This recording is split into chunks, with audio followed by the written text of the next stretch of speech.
आइए शुरू करते हैं। ओम नमः सिद्धेभ्यः। ओम नमः सिद्धेभ्यः।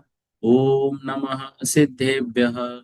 सिद्धं शुद्धं प्रणमीय जिनीन्द्रवरनिमि चन्दमकलङ्कं गुणरयन भूषणुदयं जीवसपरुवनं मोक्षम्।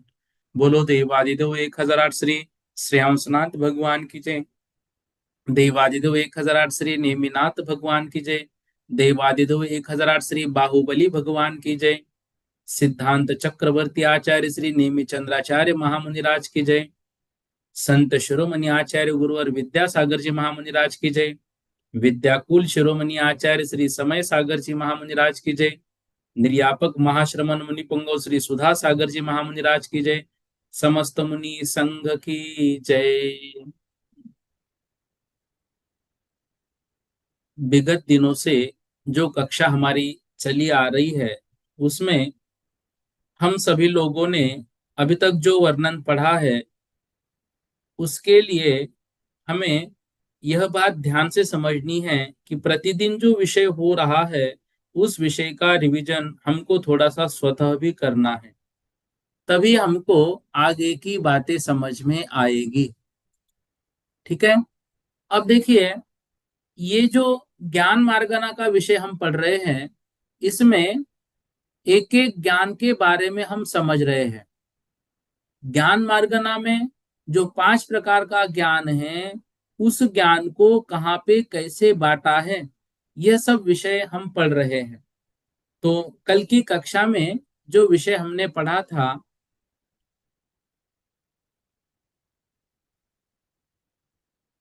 आवाज नहीं आ रही है क्या?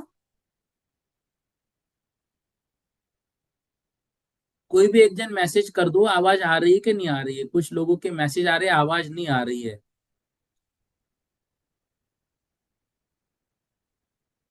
सरोज दीदी जी, आवाज आ रही है मेरी? आ रही है, ठीक है ठीक है। 2-3 लोगों ने मैसेज भेजे, नहीं आ रही है, कोई बात नहीं। अब देखिए, कल जो 305 नंबर से हमारा वर्णन हुआ था, 305 ही, हाँ, ठीक है ना। तो हमने ये पढ़ा था, जो मिथ्या दृष्टि जीव है, उन मिथ्या दृष्टि जीवों के अवधि ज्ञानावरण वीर्यांतरा कर्म के क्षोभशम से उत्पन्न होने जो उत्पन्न होता है, ऐसा द्रव्य क्षेत्र काल भाव की मर्यादा सहित रूपी पदार्थ है विषय जिसका, ऐसा आप्त आगम पदार्थों में विपरीत का ग्राहक यह कुअवधि या विभंग नाम पाता है। वि अर्थात विशिष्ट जो अवधि ज्ञान, उसका भंग अर्थात विपरीत भाव, विभंग का नाम भी कुअवधि होता है। भंग अर्थात विपरीत भाव, उसे विभंग कहते हैं। वह तिर्यंच मनुष्य गति में तो तीव्र काय क्लेश रूप द्रव्य संयमादिक से उत्पन्न होता है, वह गुण प्रत्यय है। और देव और नारकियों का वह जो ज्ञान होता है, वह भव प्रत्यय होता है। ठीक है। ये इस तरह से हमने कल पढ़ा था। फिर ये भी बात जानी थी कि नारकादि गति में पूर्व भव संबंधी दुराचार के दुख फल को जानकर कभी कभी वही कुअवधि ज्ञान सम्यक दर्शन के प्राप्ति में कारण भी बन सकता है। ठीक है। तो ये सम्यक दर्शन का तो बीज है, लेकिन क्वचित कदाचित वास्तविकता में ये दुख का तो बीज, कर्म का तो बीज है ही है। 306 नंबर की गाथा में हमने कल पढ़ा था, स्थूल वर्तमान जिस क्षेत्र में इंद्रिय मन की प्रवृत्ति हो, वहां स्थित जो इंद्रिय मन के ग्रहण योग्य पदार्थ है, उसे अभिमुख कहते हैं। मतलब इंद्रियों और मन की प्रवृत्ति की ओर हमारा ध्यान चले जाना, इस इंद्रिय का यही विषय है। ऐसा जो नियम बनता है, उसको नियमित कहते हैं। ऐसे पदार्थ का जो जानना, वह अभिनिबोध है। अभि अर्थात अभिमुख, और नियमित अर्थात जो उसका निबोध, उसको ही हम क्या बोलते हैं? अभिनिबोध। तो अभिनिबोध की व्याख्या ही 306 नंबर की गाथा में हमको समझाई गई थी। तो इंद्रियों के स्थूल रूप स्पर्शादिक के अपने विषय का ज्ञान उत्पन्न करने की शक्ति, वह जो शक्ति है, वही शक्ति, मतलब जो सूक्ष्म विषय होता है, या जो अंतर पड़ा है, जैसे महावीर भगवान और हमारे काल में अंतर पड़ा है, या जो दूरवर्ती पदार्थ है, जैसे सुमेरु पर्वत है, जैसे अभी जम्बू द्वीप में जो विदेह क्षेत्र है, उस विदेह क्षेत्र, ये दूरवर्ती है। इनकी इनके संबंधी जो ज्ञान उत्पन्न करने की शक्ति है, वह शक्ति हमारी नहीं है। वहां सूक्ष्म पदार्थ तो परमाणु आदि है, तो उसको हम नहीं जान सकते। जो दूरवर्ती पदार्थ है, मेरु पर्वत, नरक आदि, उसको नहीं जान सकते हैं। जो काल संबंधी अंतर पड़ गया, उसको नहीं जान सकते हैं। तो ये ऐसा मति ज्ञान होता है। तो जो मति ज्ञान है फिर कैसा है हमारा, तो हमने पढ़ा था जो मन तथा इंद्रियों के स्पर्शन रसना घ्राण चक्षु श्रोत्र इनसे उत्पन्न होता है। मति ज्ञान उत्पन्न होने के कारण क्या है, इंद्रिय और मन कारण के भेद से उसके कार्य में भी भेद हो जाते हैं। इसलिए मति ज्ञान 6 प्रकार का हुआ, 5 इंद्रिय और 1 मन। ठीक है। फिर 5 इंद्रिय और 1 मन को हमने अवग्रह इहा अवाय और धारणा इन 4 भागों में बांटा था। तो 5 इंद्रिय और 1 मन 6, और ये अवग्रह इहा अवाय और धारणा, इस प्रकार 6 को 4 से गुणित करने पर 24 उसका उत्तर आया था। तो मति ज्ञान के हमने 24 भेद पढ़े थे। ठीक है। फिर मति ज्ञान का जो विषय है 307 नंबर की गाथा में हमने पढ़ा था, वह 2 प्रकार का है, एक व्यंजन दूसरा अर्थ। वहां जो विषय इंद्रियों के द्वारा प्राप्त हो स्पर्शित हो वह व्यंजन है, और जो प्राप्त ना हो वह अर्थ कहलाता है। विशेष ग्रहण रूप व्यंजनावग्रह है और अर्थावग्रह ये भेद है। अब यहाँ पर थोड़ा सा देखो कंफ्यूजन वाला विषय इसलिए है क्योंकि तत्वार सूत्र की टीका जब हम सर्वार सिद्धि में पढ़ रहे थे, तो सर्वार सिद्धि में ऐसा अर्थ हुआ था व्यंजन नाम अव्यक्त के लिए, और यहाँ पर व्यंजन अर्थ हुआ प्राप्त के लिए। ये तो थोड़ा सा एक दूसरे की विरोधी बात हुई। फिर हमने पढ़ा था गाथा की टीका अर्थ में लिखा था व्यंजन शब्द के दोनों अर्थ होते हैं, विगतम अंजनम व्यंजन, दूर हुआ है अंजन जिसका, अर्थात व्यक्त भाव है जिसका वह व्यंजन है। और तत्वार सूत्र की टीका में इस अर्थ का मुख्य ग्रहण किया, अर्थात उसमें जो ग्रहण किया था व्रजते मृक्षते प्राप्यते इति व्यंजनम, जो प्राप्त हो उसको व्यंजन कहते हैं। सो यहाँ यह अर्थ मुख्य ग्रहण किया है। देखो, तो व्यंजन शब्द का अर्थ हमें क्या लेना है, यहाँ पर इंद्रियों के द्वारा जो प्राप्त हो, इंद्रियों के द्वारा जो स्पर्शित हो वह व्यंजन है। और तत्वार सूत्र और सर्वार सिद्धि में हमने पढ़ा था अस्पष्ट को व्यंजन कहते हैं। ठीक है। और अर्थ को हमने स्पष्ट पढ़ा था। अब यहाँ पर थोड़ा सा उसका उल्टा करना है। इसी के विषय में कक्षा के अंत में बहुत सारे लोगों के प्रश्न आए थे, तो वो सभी समझो, यहाँ पर प्राप्त है स्पर्शित है वह व्यंजन, जो प्राप्त नहीं है वह अर्थ, ये ध्यान रखना। ठीक है। तो यहाँ पर देखो, जो व्यक्ति और समझो और कुछ बातें हैं, उसका अर्थ ग्रहण करने से कर्णादिक इंद्रियों से शब्द आदि जो हमें प्राप्त हुए, वे जब तक व्यक्त ना हो तब तक व्यंजनावग्रह है, व्यक्त होने पर अर्थावग्रह है। अब देखो बात वही है, लेकिन सिर्फ प्राप्त और अप्राप्त में थोड़ी सी यहाँ पर ये बात है। तो प्राप्त है वह व्यंजनावग्रह, प्राप्त नहीं है वो अर्थावग्रह। लेकिन देखो, शब्दादिक प्राप्त हुए, लेकिन जब तक वो व्यक्त नहीं हुए व्यंजनावग्रह, जैसे ही व्यक्त हुए अर्थावग्रह। विषय को ध्यान से समझना। देखो, जैसे नया मिट्टी का घड़ा, ये उदाहरण आचार्य महाराज ने टीका में दिया था। ठीक है ना। तो जैसे नया मिट्टी का घड़ा जल की बूंदों से सींचते हैं, वहां जल की बूंद एक दो आदि बार पड़ने पर व्यक्त नहीं होती, शोषित हो जाती है। बहुत बार जल की बूंद पड़ने पर व्यक्त हो जाती है। वैसे कर्णादिक से प्राप्त हुआ जो शब्दादिक, उसका जब तक व्यक्त रूप ज्ञान ना हो, अर्थात मैंने शब्द सुना ऐसा व्यक्त ज्ञान ना हो, तब तक व्यंजनावग्रह कहते हैं। और बहुत समय तक इंद्रिय और विषय का संयोग रहने पर, व्यक्त रूप ज्ञान होने पर अर्थावग्रह कहते हैं। तो जब तक व्यक्त ज्ञान नहीं हुआ व्यंजनावग्रह। सर दे रहे हैं, किसको दे रहे समझ में नहीं आ रहा, आवाज दे रही है समझ में आ रहा है। ये क्या हुआ, ये व्यक्त नहीं हो रहा है, ये व्यंजनावग्रह है। और जैसे ही आवाज आई वैभव, अच्छा मुझे ही बुला रहे हैं, तो ये क्या हुआ, ये व्यक्त रूप ज्ञान हो गया, ये अर्थावग्रह है। नेत्र इंद्रिय और मन ये दूर ही से पदार्थों को जानते हैं, इसलिए दोनों के व्यंजनावग्रह नहीं है, अर्थावग्रह ही है।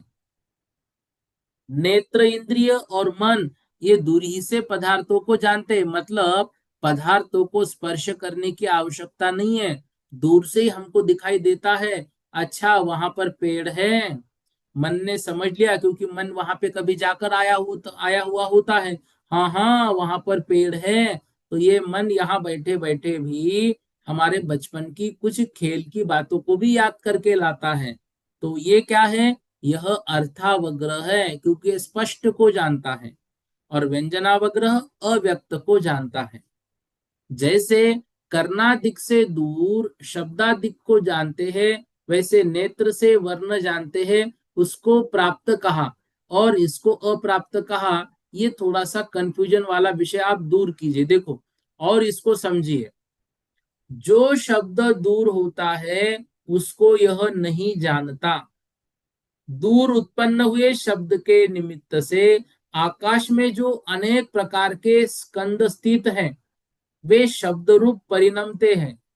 वहां कर्ण इंद्रिय के समीपवर्ती स्कंद भी शब्द रूप परिणमते हैं। उनका कर्ण इंद्रिय से स्पर्श हुआ है, तब शब्द का ज्ञान होता है। इस प्रकार दूर स्थित दुर्गंध वस्तु के निमित्त से पुद्गल स्कंद तत्काल तद्रूप परिणमते हैं। वहां जो नासिका इंद्रिय के समीपवर्ती स्कंद परिणमते हैं, उनके स्पर्श से गंध का ज्ञान होता है। ऐसे ही अग्नि आदि के निमित्त से पुद्गल स्कंद रूप जो गर्म या उष्ण आदि रूप परिणमते हैं, वहां जो स्पर्शन इंद्रिय के समीपवर्ती स्कंद परिणमते हैं, उनके स्पर्श से स्पर्श का ज्ञान होता है। ऐसे ही मान लो कोई खट्टी आदि वस्तु है, उसके निमित्त से स्कंद तदरूप परिणमते हैं। वहां रसना इंद्रिय के समीपवर्ती जो स्कंद परिणमत होते हैं, उनके संयोग से रस का ज्ञान होता है। अब यहाँ पर श्रुत ज्ञान के बल से जिसके निमित्त से शब्द आदि हुए, उसको जानकर ऐसा मानता है कि मैंने दूरवर्ती वस्तु को जाना। इस तरह दूरवर्ती वस्तु के जानने में भी प्राप्त होना सिद्ध हुआ। दूरवर्ती मतलब उतने ही दूर तक जितनी उसकी मर्यादा है। 100 मीटर 50 मीटर के अंदर जो वस्तु बन रही है उसकी सुगंध हम ले सकते हैं। अब आप मान लो बैठे हो राजस्थान में, मध्य प्रदेश में, गुजरात में या फिर कर्नाटक में, तो मैं यहाँ बैठा हूँ महाराष्ट्र में, वहां पर कुछ वस्तु की सुगंध आ रही, तो इतने दूर मुझे नहीं आएगी। ऐसे दूरवर्ती को नहीं जानेंगे। दूरवर्ती को जानना मतलब हम बैठे इस कमरे में हैं और हमारे बाहर के कमरे में यदि कुछ वस्तु बन रही है तो उसकी सुगंध आना। बाहर के कमरे में कुछ आवाज हो रही है तो आवाज हमको सुनाई देना। बाहर के कमरे में हो सकता है कि आग लग गई तो मान लो उसकी गर्मी यहाँ पर महसूस होना। ये इतना हो सकता है। ये दूरवर्ती है, लेकिन दूरवर्ती मतलब जो सूक्ष्म अंतरित, और दूरवर्ती मतलब वो नहीं है जो स्वर्ग नरक को नहीं जान रहे हम यहाँ से विदेश क्षेत्र को नहीं देख पा रहे हैं। इस तरह से समीपवर्ती को तो प्राप्त होकर जानता ही है। यहाँ शब्दादिक परमाणु और कर्णादिक इंद्रिय परस्पर प्राप्त होने पर जब तक जीव के व्यक्त ज्ञान ना हो तब तक व्यंजनावग्रह है, और जब व्यक्त ज्ञान हो गया वही अर्थावग्रह होता है। मन और नेत्र दूर ही से जानते हैं ऐसा नहीं है, शब्दादिक की तरह जानते हैं, इसलिए पदार्थों तो दूर ही स्थित हैं। जब इसने ग्रहण किए तब व्यक्त ही ग्रहण किए, इसलिए व्यंजनावग्रह दोनों के नहीं है। देखो हमारे कमरे के बाहर कुछ बन रहा है, उसकी सुगंध हमको आ रही है, माना कि वो सुगंध हमको स्पष्ट रूप से आ रही है, ठीक है ना। लेकिन आंख इस कमरे के बाहर के वस्तु को स्पष्ट रूप से अस्पष्ट रूप से नहीं देख सकती। हाँ, दूर के पदार्थों को देखेगी लेकिन बीच में कुछ आना नहीं चाहिए आंख के बीच में। ऐसे नेत्र जो है वो दूर के पदार्थों को देखेगा लेकिन जब भी देखेगा स्पष्ट देखेगा। ऐसे कान नहीं देखेगा, कान भले ही दूर की आवाज सुन रहा है। हाँ, अभी वहां पे कुछ म्यूजिक बज रहा है। अच्छा, अभी नवरात्रि शुरू है तो बहुत लोग गरबा आदि करते हैं, ये गरबे का गीत है होगा। लेकिन फिर कहते नहीं नहीं, ये गरबे का गीत ने ध्यान से सुनो, ये थोड़ा सा अलग है। अब दूर की आवाज भी इतनी दूर सुनाई दे रही है, ये कर्ण इंद्रिय का विषय है। लेकिन इतने दूर का आंख नहीं जान सकती है। कर्ण इंद्रिय ने जाना लेकिन पूरा स्पष्ट नहीं जाना। हाँ, थोड़ा सा अस्पष्ट जाना। और थोड़ा जब करीब आएगा तो हो सकता है स्पष्ट भी जानेगा, लेकिन वो दूरवर्ती पदार्थों को भी जान सकता है। पर इंद्रिय जो है उसमें चक्षु इंद्रिय और मन जो है दूर के पदार्थों को अस्पष्ट नहीं जानेगा, वो जब भी जानेगा स्पष्ट जानेगा। इस तरह से आंख और मन से अर्थावग्रह ही है, व्यंजनावग्रह नहीं है। ये कल की कक्षा का कुछ विषय हमारा बाकी था। मन और नेत्र भी प्राप्त होकर ही वस्तु को जानते हैं। अब उसका निराकरण हमारी शास्त्रों में कैसे करते हैं? मतलब कुछ अन्य मत वाले ऐसा कहते हैं कि मन और नेत्र भी तो प्राप्त होकर ही वस्तु को जानते हैं। उसका निराकर हमारे शास्त्रों में किया है। व्यंजन जो अव्यक्त शब्दादिक उनमें स्पर्शन रसना घ्राण और श्रोत्र इंद्रिय जो हुए उसके केवल अवग्रह होता है, इहादिक नहीं होते हैं। जो अव्यक्त होता है, जैसे हम चल रहे रास्ते से कार बाजू से गई, म्यूजिक बजा, क्या म्यूजिक था, कुछ तो था, वो अवग्रह हुआ, उसका इहा अवाय धारणा नहीं हुआ। कुछ सुगंध आया, इहा अवाय धारणा नहीं हुआ। घ्राण, जो हमने वहां पर जो रसने से कुछ स्वाद आया लेकिन समझ में नहीं आया, श्रोत्र से कुछ सुना लेकिन समझ में नहीं आया, कुछ स्पर्शित हुआ, भाई हल्की ठंडी थी कि गर्मी थी, कुछ समझ में नहीं आया। ये क्या है, ये अवग्रह होके छूट जाता है। इहा दिक्तो एक देश या सर्वदेश व्यक्त होने पर ही होता है, वो सर्वदेश होना चाहिए। व्यंजन नाम अव्यक्त का है, इसलिए चार इंद्रियों से व्यंजनावग्रह के चार भेद ही होते हैं। इस तरह से जानना।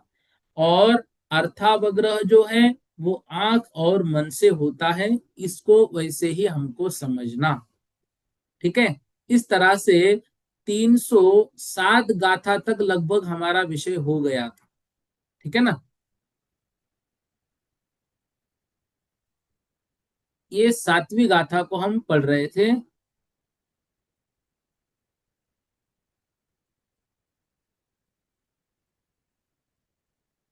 हाँ, देखिए, 307 नंबर की गाथा को एक बार समझते हैं। व्यंजन, 307 नंबर की गाथा, हाँ। व्यंजन अर्थ अवगह, व्यंजन अर्थ अवगह, भेदाहु हवन्ति पत्त पत्थे, भेदाहु हवन्ति पत्त पत्थे, कमसोते वावरिदा, कमसोते वावरिदा, परमं नहि चक्षुमनसानम्,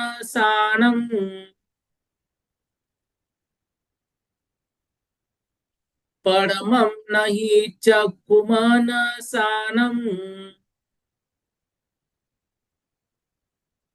क्या कह रहे हैं? व्यंजन, ये गाथा हो गई थी कल, हाँ? फिर से समझिए। व्यंजन, अथ, व्यंजन अर्थात व्यंजन, अथ मतलब अर्थ, अवग्रह भेदाहु, अवग्रह भेदाही, हवंती मतलब होता है,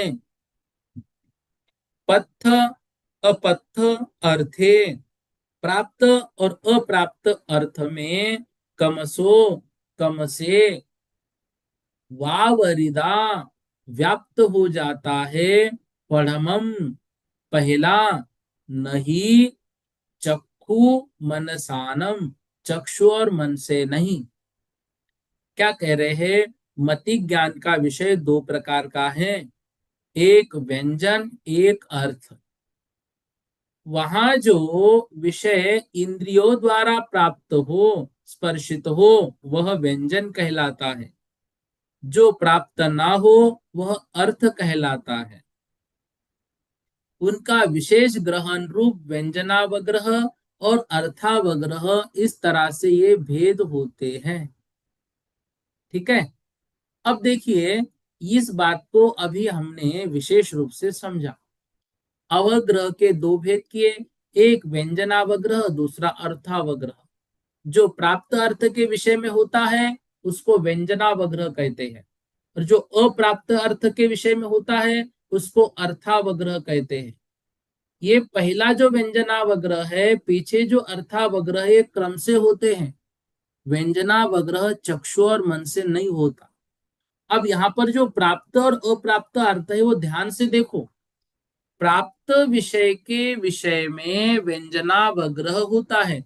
प्राप्त मतलब जो आवाज हमारे जो इंद्रियों की शक्ति है उन शक्तियों के सीमा के अंदर हो, वो प्राप्त है।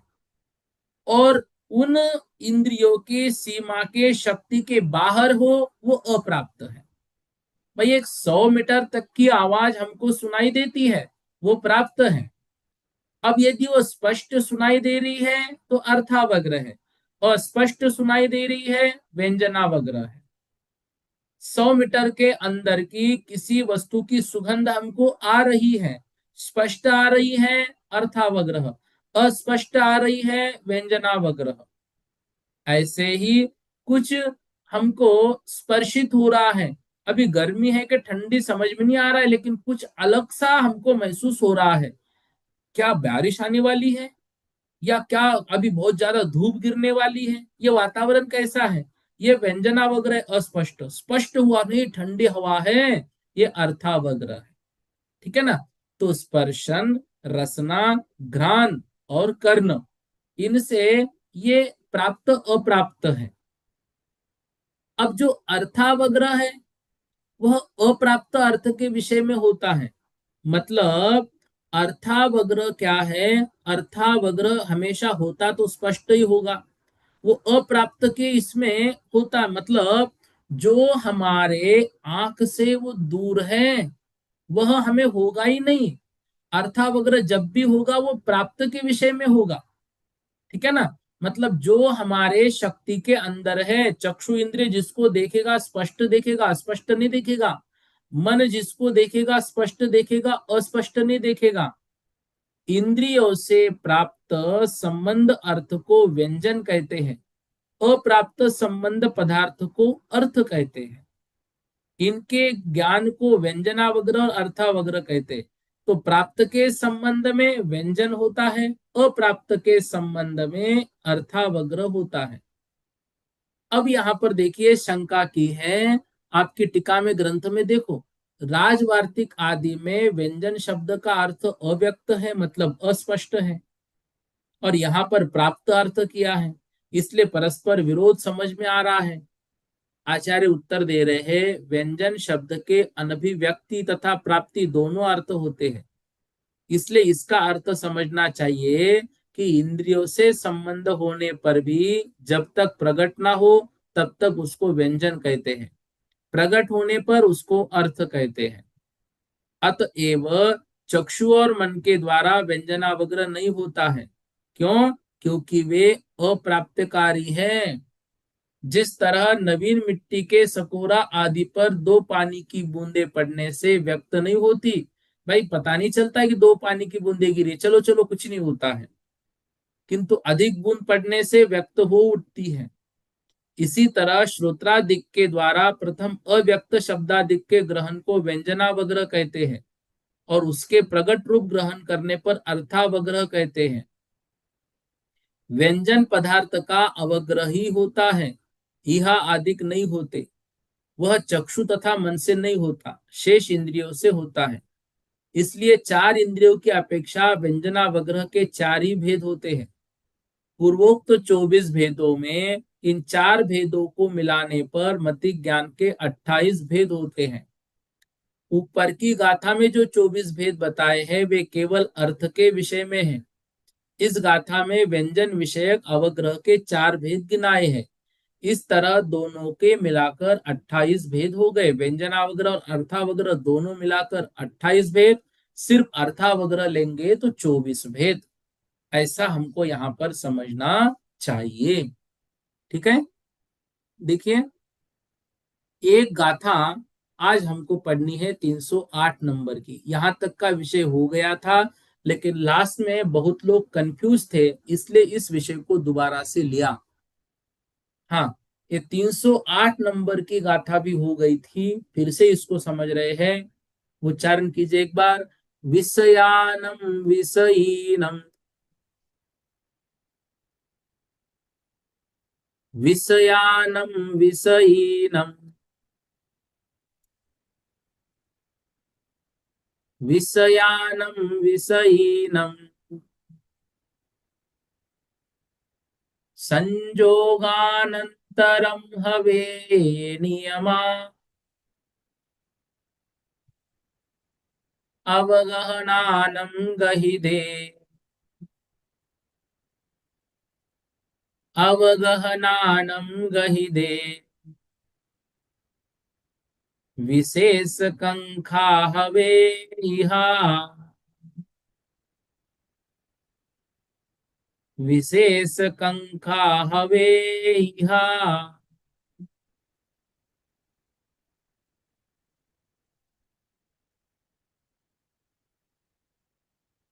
क्या कह रहे हैं? विषयानम विषयीनम, संजोगानंतरम हवे नियमा। विषयानम मतलब विषय का। किसके विषय? पदार्थ और इंद्रियों के योग्य विषय। विषयीनम उनके, विषयानम मतलब पदार्थ और विषयीनम मतलब इंद्रिय। तो पदार्थ और इंद्रियों के संयोगानंतरम हवे नियमा, इनके संयोग के अंतरम भवे नियमा, नियम से, अवगह नानम गहिदे, अवगह अवग्रह, नानम मतलब ज्ञान, गहिदे मतलब ग्रहण करना चाहिए। विशेष कंखा हवे इहा, विशेष मतलब विशेष रूप से, कंखा विशेष रूप से जो आकार आदि का ग्रहण किया जाता है। यहाँ पे कंखा मतलब होता है कांक्षा। कांक्षा का अर्थ वैसे होता है आशा, लेकिन यहाँ पर इसका अर्थ लगाना है विशेष उसका अंश ग्रहण करना। कंक का अर्थ यहाँ पे क्या लगाना है? अंश। तो विशेष अंश मतलब विशेष आकार, ये ग्रहण जब किया जाता है, हवे इहा, उसको क्या कहते हैं? उसको इहा ज्ञान कहते हैं। क्या कह रहे हैं? पदार्थ और इंद्रियों का योग्य क्षेत्र में अवस्थान रूप संबंध होने पर सामान्य अवलोकन या निर्विकल्प ग्रहण रूप जो होता है वो दर्शन होता है। और इसके अनंतरन विशेष आकार आदि का जो ग्रहण होता है उसको अवग्रह ज्ञान होता है। इसके अनंतर जिस पदार्थ को अवग्रह ने ग्रहण किया है उसी के किसी विशेष अंश को ग्रहण करने वाला यह ज्ञान होता है। विषयानम विषयीनम, पदार्थ और इंद्रियों के संजोगानंतरम मतलब उनका जो जहां तक उनकी शक्ति है उस शक्ति के अंतरंग जो जो चीजें आ रही है वो नियम से अवगहनानम वह अवग्रह ज्ञान है, वह सामान्य अवलोकन दर्शन है। और विशेष उसकी जो अंश का ग्रहण होता है वह इहा ज्ञान है। कहना क्या चाह रहे हैं? कहना ये चाह रहे हैं, देखो मन में ये शंका होती है कि आंख भी तो दूर के पदार्थों को स्पष्ट नहीं देख पाती है, तो वो अस्पष्ट पदार्थों का क्या व्यंजन हो गया? तो कह रहे हैं आंख के पहले उस समय जो होता है वो दर्शन होता है, वो दर्शन है। आंख जब भी देखेगी वह सामान्य अवलोकन आंख का विषय नहीं है, वो सामान्य अवलोकन जो हो रहा है वो दर्शन है। उसके बाद जिसको आंख देख रही है वो स्पष्ट जानेगी, वह अवग्रह ज्ञान है।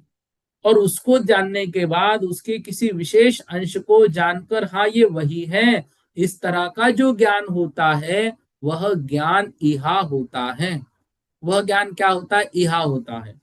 मतलब विषय जो शब्दादिक पदार्थ और विषय मतलब कर्णादिक इंद्रिया, उनके संयोग से या उनके योग्य क्षेत्र में रहने रूप उसके होने पर अनंतर ही वस्तु का सत्ता मात्र निर्विकल्प ग्रहण जो होता है, इतना प्रकाश रूप वह नियम से दर्शन है। उसके अनंतर पश्चात ही देखे हुए पदार्थ का जो आकार आदि विशेष ग्रहण होता है वह अवग्रह ज्ञान होता है। देखो, अब यहां पर कह रहे हैं, यहां दर्शन का विषय तो लिया ही नहीं, फिर ये दर्शन शब्द यहां पर कैसे आ गया? तो कह रहे हैं इंद्रिय और विषय का संयोग होने पर प्रथम जो सत्तावलोकन मात्र होता है वो दर्शन ही होता है। फिर आकार आदि जानने रूप जो अवग्रह होता है वह अवग्रह दंसन पूवम नानम छदमत्तानम हवेद नियमेन, इस विषय के अनुसार।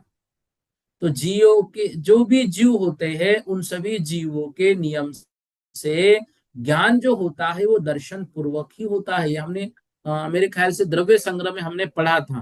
ठीक है।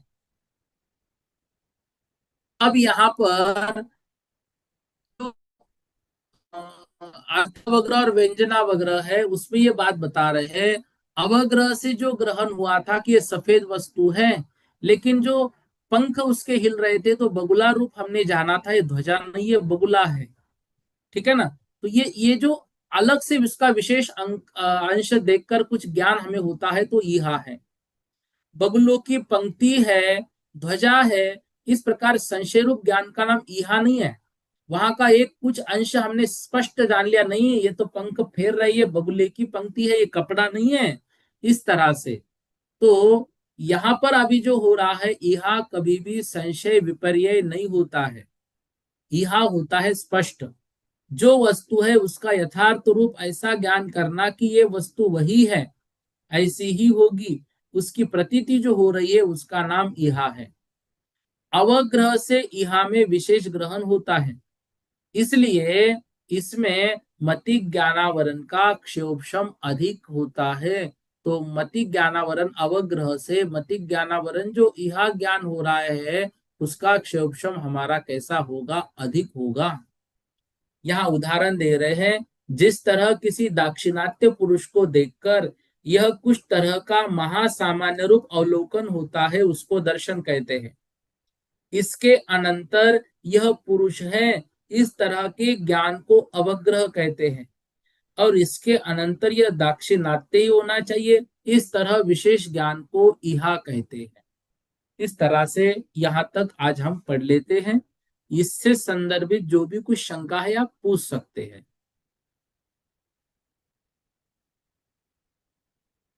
किसी को कुछ पूछना है?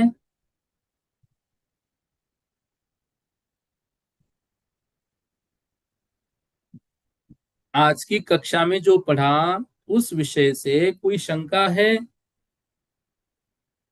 हाँ, राज रानी जी जैन बोलिएगा। जय जैन भैया जी। जय जैन भैया जी। हेलो। आपकी आवाज हेलो। नहीं आ रही है, जय जैन भैया जी।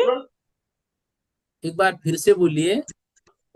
भैया जी वो व्यक्त अव्यक्त प्राप्त अप्राप्त ये समझ में नहीं आ रहा। देखो, प्राप्त और अप्राप्त, प्राप्त जो भी ज्ञान होगा वो अर्थावग्रह का होगा, अप्राप्त का जो ज्ञान होगा वह व्यंजनावग्रह होगा। यहाँ पे उसको उल्टा लिया है, ध्यान हाँ से जी समझना। उल्टा। हाँ। यहाँ पे कपाट उसको क्या सूत्र। लिया है, यहाँ पर कपाट उसको सूत्र में उल्टा लिया कपाट है। सूत्र में जो पढ़ा या उल्टा हो गया।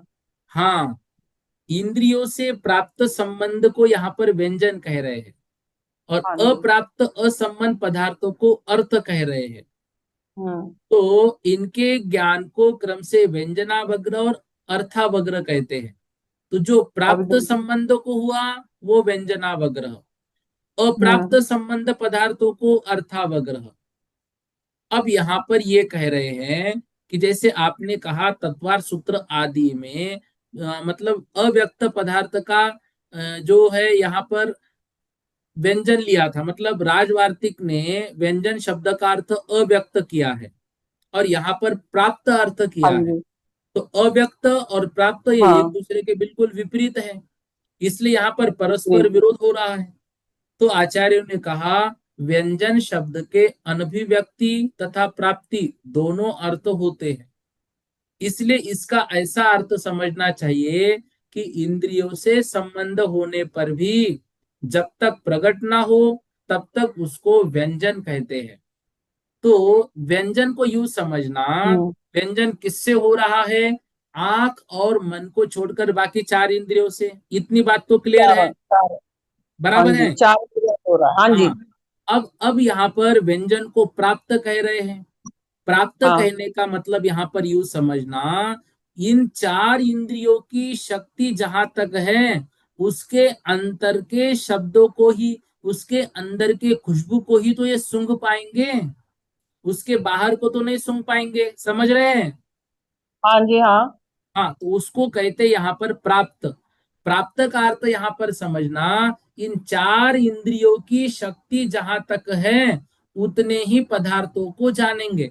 अच्छा, अब इन चार इंद्रियों की शक्ति मान लो 100 मीटर की है, तो सौ हम्म। मीटर की आवाज सुनाई तो दे रही है लेकिन स्पष्ट सुनाई नहीं दे रही है। तो जब स्पष्ट नहीं सुनाई दे रही है तो वह व्यंजन समझना, और जब स्पष्ट हो जाएगी तो अर्थावग्र समझ लेना। क्लियर हो गया? अब भैया जी क्लियर। बस ये देखो, मुश्किल ही समझ में थोड़ा आएगा सा आपका। विषय जो है ना, इन्होंने उल्टा अर्थ करने से यहाँ पर थोड़ा सा गड़बड़ हो गया। गड़बड़ हो गड़बड़ गया। यूं मतलब एक शब्द के देखो बहुत अर्थ होते हैं। हाँ जी। हाँ यहाँ जी। पर इसका अर्थ समझना चाहिए, इंद्रियों से संबंध होने पर भी जब तक प्रकट ना हो तब तक उसको व्यंजन कहते हैं, और प्रकट होने हाँ पर भैया जी। उसको अर्थ कहते हैं। हाँ, ये ठीक तो है? समझ में, ये बात तो समझ में आती है। तो प्राप्त इंद्रियों प्राप्त से अप्राप्त का संबंध, थोड़ा गड़बड़। इंद्रियों से संबंध होना मतलब प्राप्त होना, और वो तो इंद्रियों से संबंध अर्थाग्रह। नहीं होना मतलब अप्राप्त होना। तो वो तो अर्थाग्रह, अर्थाग्रह भी तो होता है, उसको भी तो पता, इंद्रियों के द्वारा पता, देखो, संबंध होता है उसका भी। देखो, अर्थ अग्रह का। अर्थावग्रह का इंद्रियों से संबंध होता है, लेकिन अर्थावग्रह क्या होता है? असंबंध पदार्थों को अर्थावग्रह कह रहे हैं। मतलब यहां पर देखो, आप उदाहरण क्या दे रहे हैं ध्यान से। यहाँ पर यू अर्थ समझना चाहिए कि इंद्रियों से संबंध होने पर भी जब तक वह प्रकट ना हो तब तक व्यंजन है, प्रकट हो गया वह अर्थ है। हाँ, अतएव ये बात तो चक्षु समझ और में मन आती के है। द्वारा व्यंजनावग्रह नहीं होता, क्योंकि ये अप्राप्यकारी है। हाँ। जिस तरह नवीन मिट्टी के सकोरा आदि पर दो पानी की बूंदें पड़ने से व्यक्त नहीं होती है, दो बूंदें गिर गई व्यक्त नहीं हुई, किंतु अधिक बूंदें पड़ने से व्यक्त हो उठती है। इसी तरह श्रोत्रादिक के द्वारा प्रथम अव्यक्त शब्दादिक के ग्रहण को व्यंजनावग्रह कहते हैं, और पीछे उसी के प्रकट रूप से ग्रहण करने पर अर्थावग्रह कहते हैं। व्यंजन हाँ। पदार्थ का अवग्रही होता है, यह अधिक नहीं होते। वह हाँ भैया चक्षु जी, तथा मन से नहीं होता। ये सब तो पीछे से तत्वार सूत्र में, सर्वार सिद्धि में पढ़ते आ रहे हैं, ये सब बात तो हाँ, समझ में हाँ। आती अभी आप देखो, प्राप्त अप्राप्त बात को थोड़ा और दो तीन गाथाओं तक छोड़ दो। ठीक है? है। ठीक। ये मैं ठीक है भैया। सबको कहूंगा अभी। ठीक है? ठीक है इसके भैया जी, जय अलावा और जैन। कुछ पूछना है? नहीं भैया जी, जय जैन। चंचल दीदी जी जैन बोलिए। जय जिनेन्द्र भैया जी। जय जिनेन्द्र। भैया जी एक्चुअली क्या है, हमारी ये क्लास 8-10 से होती है। हमारे यहाँ माता जी है, रिजुमती माता जी। तो 11 माता जी हम लोग को शाम को मंदिर जाना पड़ता है। तो आप क्लास क्या 7 7:15 से रख सकती हैं क्या आप? कोमल। आप सांगानेर में इस बात की रिक्वेस्ट कीजिए तो हो सकता है। ठीक है? क्या है फिर हम लोग, क्या है कि फिर नहीं क्लास नहीं, अटेंड सुनो ना, करते तो रात आप हो इसको जाती, फिर इसको नहीं जा सांगानेर में पाते। रिक्वेस्ट कीजिए, सांगानेर वाले जैसा कहेंगे वैसा मैं करूंगा। आप समझो, मैं तो यहाँ से ले रहा हूँ, लेकिन ये सांगानेर से सब हैंडल हो रही है क्लासेस, ठीक है। आप अच्छा वहां पर ठीक है किरण भैया जी। भैया को फोन कीजिए, सतीश जी प्राचार्य जी उनको फोन कीजिए तो हो जाएगा, ठीक। क्या हम लोग, हाँ ठीक है भैया जी। स्तुति जी जैन बोलिए। जय जिनेन्द्र भैया। जय जिनेन्द्र। भैया, आपने उस दिन कहा था ना, तो मैंने इसको 5-6 बार पढ़ा था। तो मुझे ये चीज समझ में आई कि ये जो प्राप्त कह रहे हैं, हम्म। तो आंखें और मतलब जो चक्षु इंद्री है हमारी, और जो हम्म। मन है, वो किसी भी चीज को ना छूते नहीं है, हम्म। इसीलिए इनको अप्राप्य कारिका है। बाकी देखिए, स्पर्शन इंद्री से जब हम छूते हैं, मतलब प्राप्त करते हैं, ग्रहण करते हैं किसी विषय को, तो वो हमारा विषय बनता है कि ये कड़ा है, कि नरम है, कि रूखा है, कि चिकना है। इसीलिए इनको प्राप्तकारी कह दिया, और उनको अप्राप्यकारी इसीलिए कहा कि हम तो दूर से देख रहे हैं तो भी वो हमको समझ में आ रहा है। तो नहीं ठीक है ना, इसलिए ये बात तो बिल्कुल से, प्राप्य कार्य अप्राप्य कार्य को तो सब समझ गए। यहाँ पर क्या कह रहे हैं, जो प्राप्त शब्द है वो व्यंजन के लिए अभिव्यक्ति लिया, और प्राप्ति। व्यक्त अव्यक्त में थोड़ा सा कंफ्यूजन हुआ है। देखो आपकी बात भी सही है, ये एक दो बार नहीं 3-4 बार समझने से समझ में आएगा, लेकिन ये प्राप्यकारी अप्राप्यकारी की बात नहीं है। व्यक्त अव्यक्त प्राप्त और अप्राप्त 4 शब्द है जो एक दूसरे के विरोधी है, वो उसके लिए। हाँ, ये आपने बिल्कुल यहाँ पर स्पष्ट हो गया विषय कि जो आंख और मन है वो वस्तुओं को स्पर्श किए बगैर स्पष्ट जानती है, और बाकी इंद्रियां जो है वो स्पर्श करती है। भले ही वो मतलब स्पर्श जो है वो अनदेखा हो, उतने पुद्गल परमाणु वहां के और हमारे जो एक बन जाते हैं इस तरह से। लेकिन ये विषय जो है ना, जो नए लोग हैं उन्होंने और 2-3 बार पढ़ना तो समझ में आएगा। आपने बिल्कुल सही निष्कर्ष पे पहुंची है दीदी। बहुत बहुत धन्यवाद भैया। जी जी। चलो आज इतना पढ़ लेते हैं, बाकी और कल की कक्षा में करेंगे। बोधि समाधि परिणाम विशुद्धि स्वात्मोपलब्धि शिवसौख्य सिद्धि चिंतामणिम चिंतित वस्तु दानिम त्वामंद्य मानस्य ममास्तु देवी।